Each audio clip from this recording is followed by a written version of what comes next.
This is Football Night in America, built by Lowe's.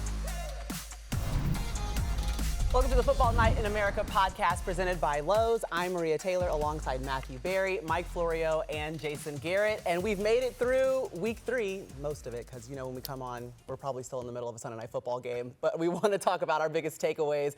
And we're going to start with the Eagles, that 19-point deficit that they completely erased with some incredible plays. Jason, what did we learn about the Eagles this week? I don't know that we learned a whole lot, but I loved what I saw from them.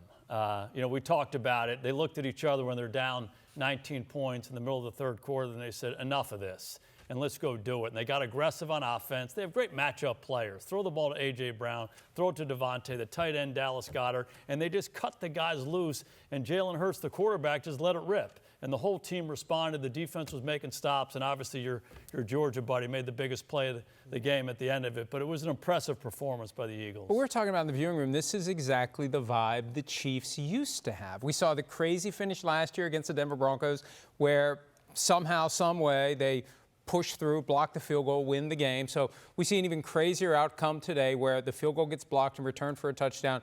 And this is a team that knows how to win, and that becomes contagious. And it affects, as you know, not just the Eagles moving forward, but their opponents will start thinking, here it comes, oh no, we get tight, and they stay loose, and they find ways to win. And it's hard to get that, but once you have it, it tends to stick around. The craziest part is that the block field goal and the return for touchdown, that's the play everyone's going to see. That's the one that's on social media. But that was their second blocked field goal. In the fourth quarter. Right.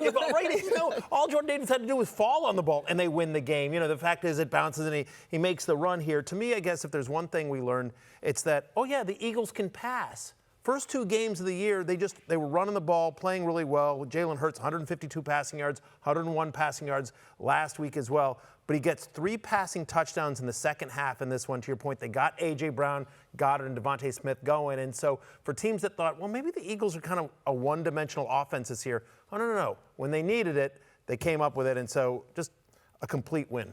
Just one more thought. All this stuff works together. And so when you're so run-heavy, all of a sudden Saquon Barkley's numbers go down a little bit because there's a lot of people around the line of scrimmage. Now you throw the ball. And if they continue to have an aggressive attitude throwing the football, defensive coordinators are going to say, wait a second, we got to start playing coverage, and then 26 is going to come alive again. So when you have all those weapons to be able to do both in the run and pass game, pretty hard on defenses. I also wonder what this does to the Rams when you had that game won. You started 2-0. You go in there and slay the dragon, and you'd have home field advantage in the event that all things fall equally. And now you're going to have to go back to Philly again. And Sean McVay's had a hard time with the Eagles. And it's just one of those things, I think it's going to be hard for them to get past this one. And they may be susceptible next week, whoever they play next week. They upset alert if they're favored because it's going to be hard to come back from this. The odds of not getting 1, but 2 field goals blocked in the fourth quarter. And you mentioned home field. The Eagles have now won 12 straight home games dating back to last year. I mean, until further notice, the road to the Super Bowl goes through Philadelphia in the NFC. Booing they were today. They were booing. You got 2 Super Bowl trophies. Right. 2. Yeah. They've won 19 out of the last 20, so they've been pretty good on the road, too. They have. They're just good everywhere they play. That was just one of the great games that we saw kind of come down to the wire. We had 7 games total that had a game-winning score and the final 3 minutes of regulation or overtime. So, what other game were we looking at that you guys were like, dang, that team got a victory that they needed this week? I'm going to say the Chargers. I don't know that they needed the victory, but I thought that was the most impressive. Of all the one-score games, I thought the Chargers, we already know the Chiefs are struggling. And so you're saying, the AFC West, is it going to be Denver? Is it going to be the Chargers? And Justin Herbert on that final drive was brilliant. It's not just the passing. It's not just the run. Everything, I think he looks amazing. The production they're getting out of Keenan Allen and Quentin Johnston finally in his 3rd year, and of course McConkey, the rookie Amari and Hampton. They got production from all facets of the game. I thought Herbert looked absolutely amazing. To me, another big division win. What Herbert did, I thought was really impressive. To me, the Chargers win. They are an example of a team that used to always find a way to lose, and now they're finding ways to win, and I think that's big. I think today's win for the Steelers was huge. Now, I don't know if it lasts, but I think if they had lost today, they weren't making the playoffs. I don't know that you can be outgained as badly as they were and have the other team just move the ball at will and count on 5 turnovers, but that's the more Steeler-esque win. That's the thing we're used to seeing, opportunistic, making plays when they matter most. And this is a nice boost for them as they head to Ireland next week. Yeah, you know, I'm a fan of teams winning ugly.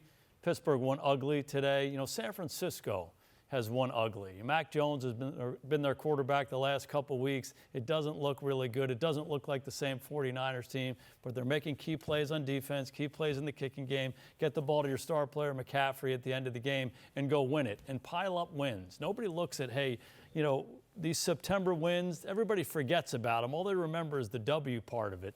And that's what they're doing right now. They'll get healthier as they go here. I think they're going to get better and better as this year goes on. Coach, you know, Mac Jones is a story obviously because of Purdy, but like no Juwan Jennings in this one, no George Kittle again. Like last year, the Niners got beat up and they weren't able to overcome it. This year, they're getting really beat up and they are finding ways to win ugly, to your point. And they're concerned about Nick Bosa's knee. Kyle Shanahan kind of went both ways on whether or not it could be an ACL, so that's going to be one to watch. Yeah, we saw James Conner get hurt in this game as well. But, Jason, I'm surprised you didn't say Baker Mayfield in the Buccaneers. I just knew Moxie was going to come up at some point, and we were going to hit it. You know, my favorite team growing up, my dad coached with them, were the Cleveland Browns, Brian Sipe, the Cardiac Kids. Yeah. And this team kind of reminds me of that team. Every game is coming down to the wire. They're behind. Crazy things happen. And then Baker Mayfield driving them back and making the plays. And, you know, we talk about Moxie. He just has such a nice edge to him. We saw him in the press conference afterwards. And if you're his teammate, if you're a guy who's coaching him, you love that spirit that he brings. And, you know, it's interesting. He's kind of crafted this us against the world mentality. And we forget that he was the first player taken in the draft. but he was a free agent twice, and nobody but the Bucs wanted him. No doubt. It's amazing. Yeah, and so he's going to keep that with him forever, and it's going to serve him and their team well. I just remember interviewing him when he was a rookie. He had been drafted with the Browns, but he hadn't shown up yet. So I was at the NFLPA rookie premiere, and I'm sort of like, I don't know about this guy. Kind of cocky, flag planting in college. And so I sat down for 15 minutes, and after the 15 minutes, I'm like, I would run through a brick wall for this guy. He is so charismatic. He is such a leader, and the people that know him and play with him love him, and he's a special player. Here's a reference only you'll get.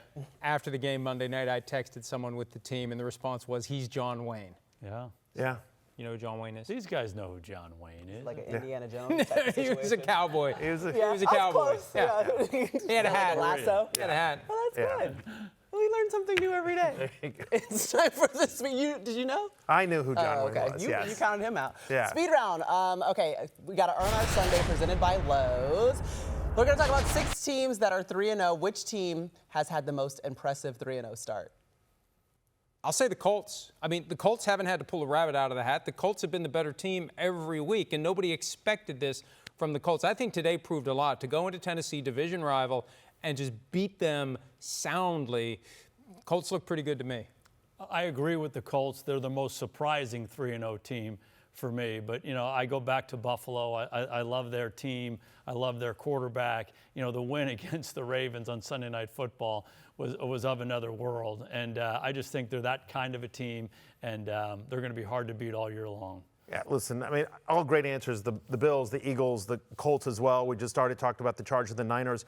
I'll just say the Buccaneers. I know we just talked about them a little bit, but like winning today against the Jets, the beating Houston, a playoff team from last year. They beat Atlanta, division rival, probably their most important division rival. No Chris Godwin, no Tristan Wirfs. Like, they found ways to win, to your point. And I think in a football team, like, when you start winning, you start believing, right? And you start like, we've got this. It doesn't matter what situation. We've seen that with Philadelphia as well. Just they feel like they're going to win. And that's the test next week, because it's Philadelphia at Tampa Bay. And the last 2 times, Tampa Bay won 32-9 in the playoffs and 33-16 last year, the year the Eagles won the Super Bowl. So we'll see if the Eagles can keep finding ways to win against Tampa. Okay, those were the teams that are perfect so far through 3 weeks. We've got 5 teams that are 0-3. Which team is the most concerning? The Texans. The Texans are, I mean, this is a playoff team last year. It's been a playoff team the last couple of years. C.J. Stroud doesn't look anything like the quarterback we saw his rookie year. I think that's probably the worst offensive line in football. They can't seem to get Nico Collins, their star wide receiver, going. Doesn't seem like they can run the ball. You know, there's questions as to the rushing touchdown they had from Nick Chubb 2 weeks ago. Was that allowed or not? We don't know, but there's just all sorts of question marks about a team that should be good when you think about the talent on both sides of this ball, on both sides of the ball. That defense is so good. The Texans, 0-3 is really concerning to me. I'd like to be creative and pick another team, but I look at the Texans this way. The last 2 years, they've been a team that wins when they're supposed to win, they lose when they're supposed to lose, they win in the wild card round at home, and then they play respectably in the divisional round.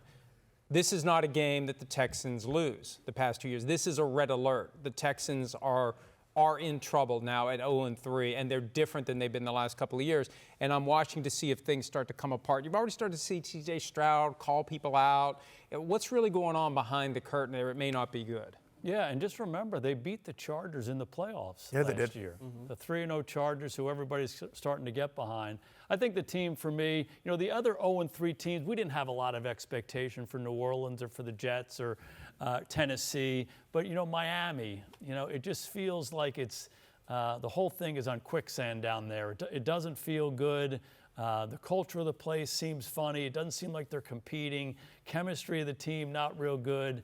And so, there's some good elements there, but they got to get that ship righted. I'd be real concerned if I were a Dolphin fan. You know how you know you're bad? When you lose by 10 points, and it's like, man, that wasn't that bad. But that's what happened Thursday night. That is exactly what happened Thursday night. A moral victory. That's what we call those. I wish we had a ball up here. We're going to give out a game ball to a player or a team in Week 3. Who are you giving it to? A lot of impressive performances in Week 3, but I'm going to give it to Vikings defensive coordinator Brian Flores.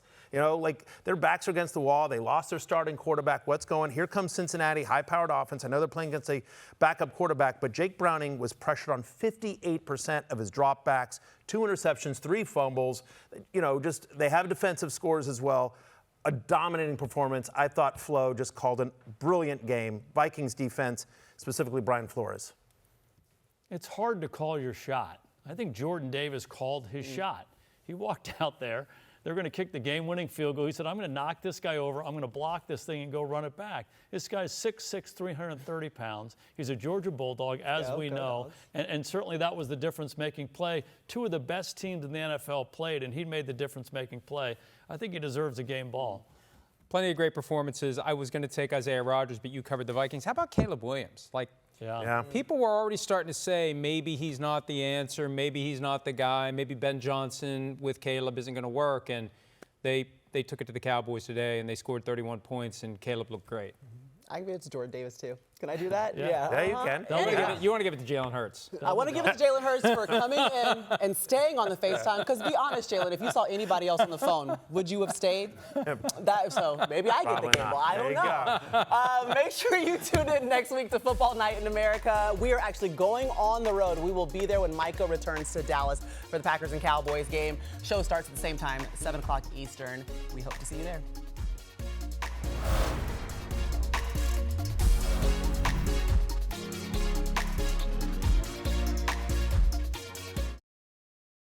Hi, I'm Mike Tirico, and thanks for watching.